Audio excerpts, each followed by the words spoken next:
Sebelum keheningan dan pembaruan Nyepi, hadir kegaduhan dan kesemrawutan ogo-ogo. Sosok-sosok yang menjadi representasi sekaligus perwujudan dari buta kala, energi negatif dan sifat-sifat buruk dalam diri manusia.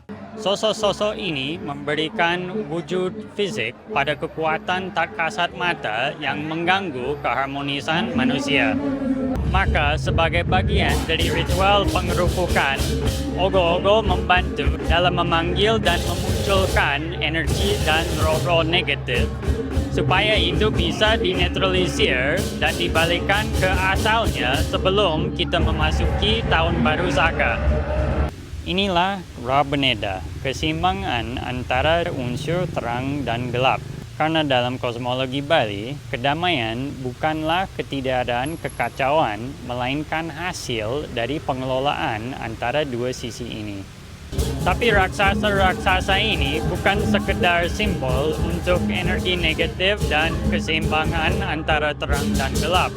Di sisi lain, mereka juga dapat mewakili hubungan kompleks antara budaya dan agama Bali dengan dunia modern.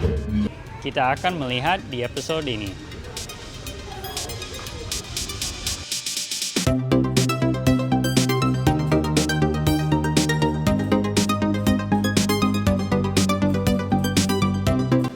Ogo-ogo merupakan bagian dari ritual pengerupukan yang mengikuti tawar kesangga, ritual pembersihan yang dilakukan pada siang hari sebelum Nyepi.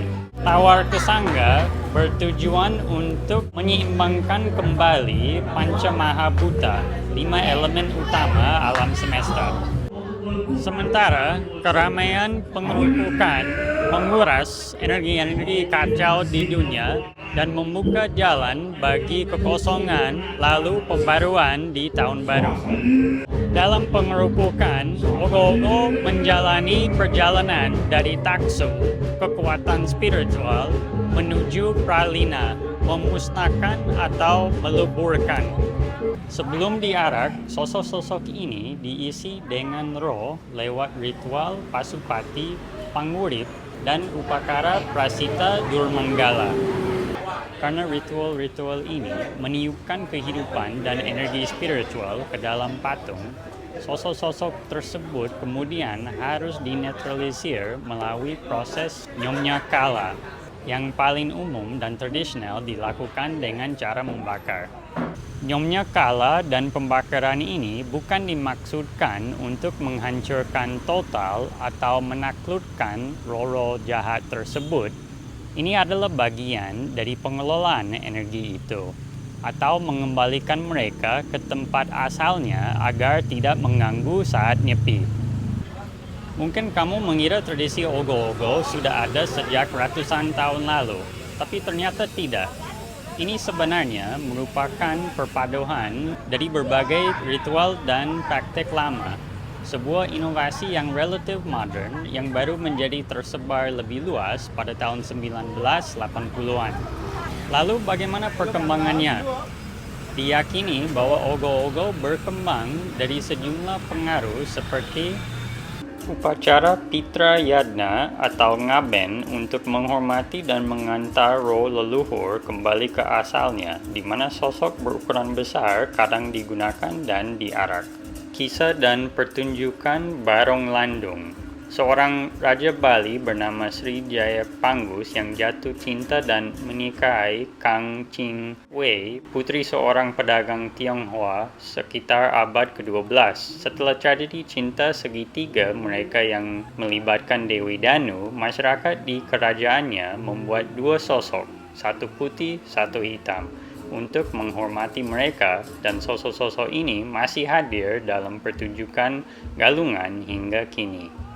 Ngelawang, ritual yang melibatkan prosesi para pemain, biasanya dengan sosok barong, yang bergerak dari rumah ke rumah untuk membawa berkah dan mengusir kemalangan. Lakut, orang-orangan sawah yang digunakan di ladang padi. Legenda Sri Dewi Baduga, seorang putri Bali yang menikahi Raden Datonta, seorang pria asal Semeru. Pasangan ini digambarkan memiliki wajah yang menakutkan dan sifat yang jahat, sehingga masyarakat membuat patung mereka yang kemudian diarak dan dibakar untuk menangkal kejahatan mereka. Ogo-ogo muncul sekitar tahun 1950-an dan pada tahun 1970-an beberapa kelompok pemuda mulai menambahkan unsur arak-arakan. Kemudian tahun 1983 menjadi momen penting ketika praktik ini mulai lebih menyebar dan menjadi lebih seragam di seluruh Bali, yaitu saat Nyepi ditetapkan sebagai hari libur nasional melalui keputusan Presiden. Terus, kata ogo-ogo pertama kali tercatat pada koran Bali Post tanggal 6 Maret 1984. Mungkin sebagian karena ogo-ogo tidak terikat pada teks-teks keagamaan Hindu atau Bali, inovasi terus menjadi bagian dari ceritanya.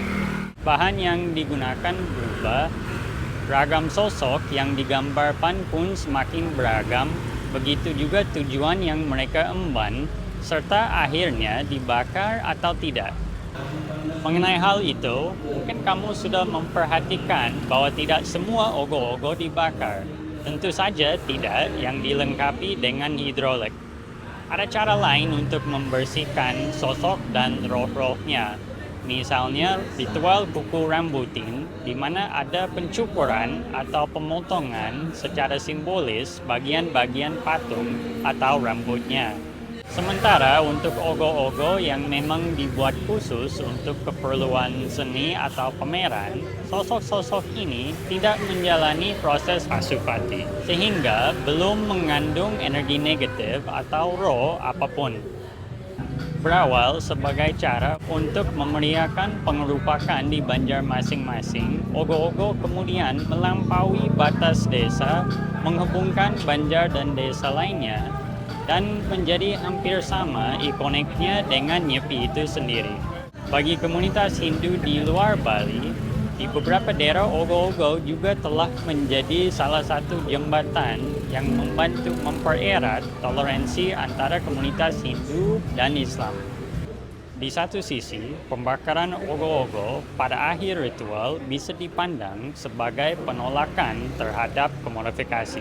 Namun, dari sisi lain, arak-arakan yang besar, kompetisi dengan hadiah yang semakin besar, serta patung-patung yang semakin mekanis dan megah juga mencerminkan adanya sedikit komodifikasi dan komersialisasi terhadap agama dan budaya.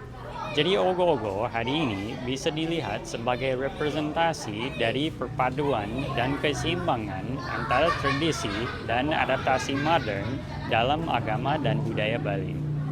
Kemampuan masyarakat Bali dan budaya Bali itu sendiri untuk terus beradaptasi dan berinovasi memang menjadi faktor penting dalam menjaga kebanggaan budaya, relevansi, reputasi, dan daya tariknya.